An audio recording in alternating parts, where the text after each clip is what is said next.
Strong రూమ్కు ballot బాక్సులు MLC ఉప ఎన్నికల్లో 72.44% పోలింగ్. అత్యధికంగా యాదాద్రి జిల్లాలో 78.59%, అత్యల్పంగా ఖమ్మంలో 67.62% పోలింగ్ నమోదు. జూన్ 5న కౌంటింగ్. నల్గొండ, ఖమ్మం, వరంగల్ పట్టభద్రుల నియోజకవర్గ ఎమ్మెల్సీ ఉప ఎన్నిక పోలింగ్లో సోమవారం ప్రశాంతంగా ముగిసింది. ఉమ్మడి 3 జిల్లాల పరిధిలో 72.44% పోలింగ్ నమోదైంది. అత్యధికంగా యాదాద్రి జిల్లాలో 78.59% నమోదైంది.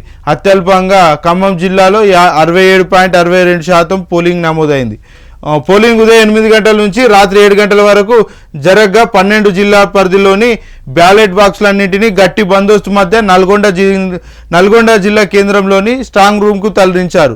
పట్టభద్రుల ఎమ్మెల్సీ ఉప ఎన్నికల్లో 52 మంది పోటీలో ఉన్నారు. ప్రధాన పోటీకి 3 పార్టీల అభ్యర్థుల మధ్యన కొనసాగగా జూన్ 5న వీరి భవిత్యం తేలనుంది. స్ట్రాంగ్ రూమ్ల వద్ద 3 అంచెల భద్రత. నల్గొండ జిల్లా కేంద్రం సమీపంలోని దుప్పలపల్లిలో గిడ్డంగుల సంస్థల గోదాంలోని స్ట్రాంగ్ రూమ్లో బ్యాలెట్ బాక్సులను భద్రపరిచాడు. ఇక్కడ 3 అంచెల భద్రత ఉంది. చుట్టుపక్కల 144 సెక్షన్ విధించడంతో పాటు పోలీసులు 24 గంటల పాటు సాయుధ రక్షణలో పహారా కాస్తూ సీసీ కెమెరాల ద్వారా నిరంతరం పర్యవేక్షిస్తున్నట్టు నల్గొండ జిల్లా ఎస్పీ చందన దీప్తి తెలిపారు. స్ట్రాంగ్ రూమ్లోని బ్యాలెట్ బాక్సులను మంగళవారం ఉదయం ఎమ్మెల్సీ ఎన్నికల పరిశీలకుడు రాహుల్ బొజ్జా, రిటర్నింగ్ అధికారి నల్గొండ కలెక్టర్ దాసరి హరిచందన పరిశీలించనున్నారు.